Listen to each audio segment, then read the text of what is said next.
So welcome to another interview with artists from the Botanical Art Collective Summer Show. This afternoon, I have the pleasure of interviewing Ashley McGee. Ashley's work is captivating and beautiful, and I think that you'll really enjoy hearing from her. Before we began recording, I was commenting that the painting that you'll see behind her head in this interview is really striking, and she said, "Oh, this is from the Fort Worth Botanic Garden." So I think we'll find some connections there. Ashley, thank you for joining us. Thank you so much. I'm happy to be here. Yeah, so I'll start off with the question that I've been asking everyone. What brought you to botanical art? Sure.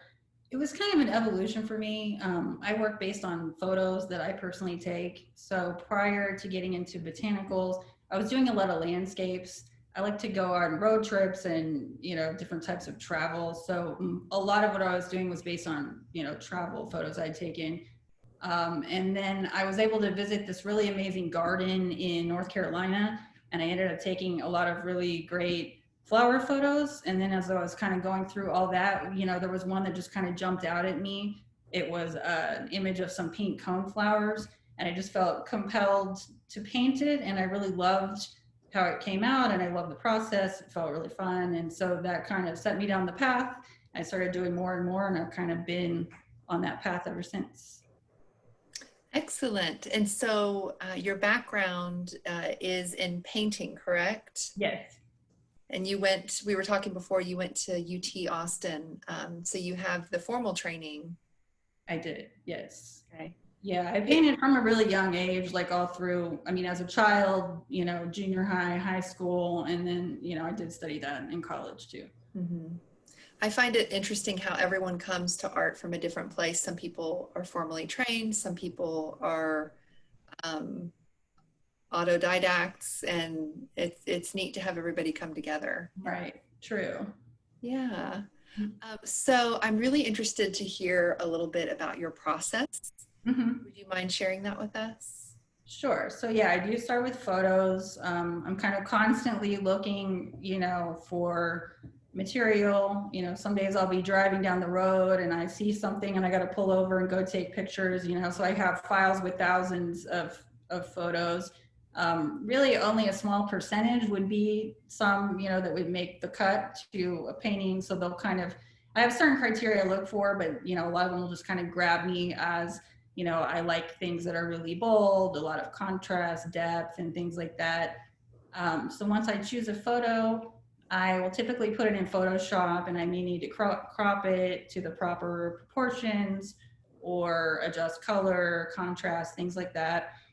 And then once I have it ready to go, I'll usually prepare the canvas with like a sepia wash to put sort of a warm tone in the background. And then I will use that same sepia to draw the outline of the image, just kind of a loose drawing. And then I'll start in with the color. I usually, I'll kind of work section by section, and usually I'll go back over different sections, sometimes many times. A lot of areas of my paintings will be kind of looser and more unfinished looking, which is kind of hard to translate online or in Instagram, but in real life you can kind of see. I like to do the dichotomy of like more painterly unfinished areas, and then more highly blended, highly finished areas. And so I'll just kind of keep going back section by section until different areas will start to feel done, and then once everything kind of feels right, then I'm done. Wonderful. Is there is there kind of and you actually already have spoken to this about going, was it North Carolina you said? Yeah. Uh-huh.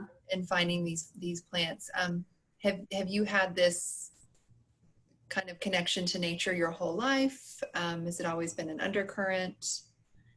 I would say so, yeah. I think more and more, I live the lifestyle that so many people do now of sitting in a desk all day, staring at a screen all day, sitting in my car, painting, sitting in a room, so for my day-to-day life, I feel like I'm pretty not so tied in, with nature, just like, on the day-to-day routine. So for me, I do kind of try to make it a point to get out on the weekends where I can. I definitely find it very therapeutic to go out to the gardens. And I love taking photos, and, that's kind of an extra part to it, as well. But I definitely think it is important for me to prioritize that. Mm-hmm. I was interviewing another artist in the show, Jara Lang, and she was saying that, she's always taken a lot of photographs. Mm-hmm. And, before we had digital photography, she just burned through film like crazy. Yes. And I Yeah, that thought was a how lot harder back then. it For was a sure. lot harder. Yeah. And how fortunate we are now to just be able to have this instant, you see the image immediately, you can delete Right. it, keep it, you can transform it. It's really opens up a whole lot of possibilities. Definitely does. Yes, for sure. Is there maybe a special story behind one of the pieces that you have in the show that you wanted to share? Mm-hmm. I would say with the lotus piece, that was kind of a little bit of an unusual case for me. That was in the Bahamas. I was traveling there, and that was at the place I was staying. So for about a week, I got to kind of go back to that spot over and over again. Because normally with the flower photos, especially, it's very much a fleeting moment in time. You see it one time, then never again. And you're kind of at the mercy of the lighting and the weather and what's going on. But so to be able to revisit that spot many times and see different lighting and different stuff going on with it, that was very cool. So I had a lot of images of that. And I painted that once prior. I have like a small koi image from that series of photos. And I have at least probably one more that I'm going to do. So it's a bit unusual for me that I got to just kind of experience that spot over time and have so much material from it. Mm-hmm. Excellent. I will wrap up our time together by asking, is there a specific kind of location or environment that you favor as far as, mountains or ocean or desert or whatnot, or even within Texas, we have so many different regions. And I'm curious if you have a favorite. And then do you also have a favorite plant that you really are drawn to painting? Good question. I very much love the desert. A lot of the landscapes I was doing prior to this were of, West Texas. I've been through Marfa and Big Bend and all those places several times. Um, Although, I am very drawn to painting bright and colorful flowers, and that's not so much the desert vibe at all, really. Mm-hmm. I love a mix. I do love the hill country, very much, living in Austin for a long time and kind of being able to visit the surrounding areas was great. So, I mean, I think it's great that here in Texas we have access to so many different, the ocean and all different kinds of things, to see. As far as plants, it's a great question. I love a lot, really. I mean, that's kind of the thing that kind of keeps me really interested, I think, in painting flowers, is there is just so much different variety, and it's fun to do something, like an image with white flowers, and then be able to do something extremely bright, and kind of play around with a lot of different styles. So definitely, I tend to really be drawn to flowers, really of all types. Excellent. Good.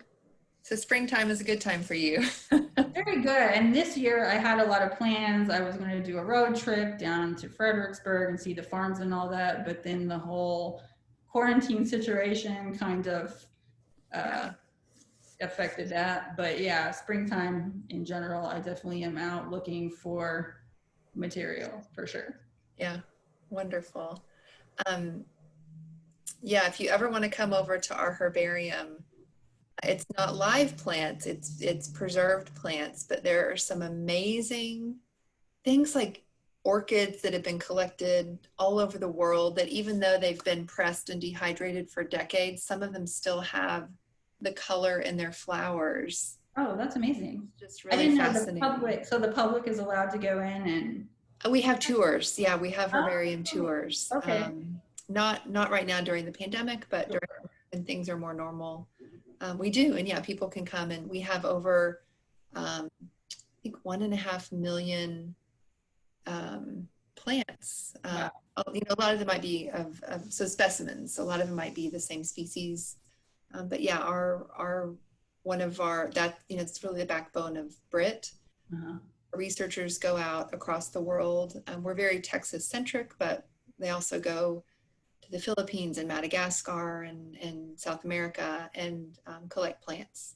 Wow, that's amazing. I definitely will have to come see that. Yeah, Yeah, for yeah. sure. I do want to note one thing. The painting that you mentioned, Lotus, was our best in show for the exhibition. So I thought people might find that to be interesting. Yeah, that was such a pleasant surprise. I was very happy and excited when I found that out. So yes, Yeah, thank you. Thank congratulations. you so much. Yeah, well, thank you for joining us today. I think people really will have enjoyed hearing about your process and about your inspiration. Is there maybe an Instagram account that you want to share with us or a website? Sure. Yeah, I have both. It's Ashley McGee Art. So it's ASHLEYMCGEEART on both Instagram and online. Okay, wonderful. Awesome. Thank Thank you you so so much. much.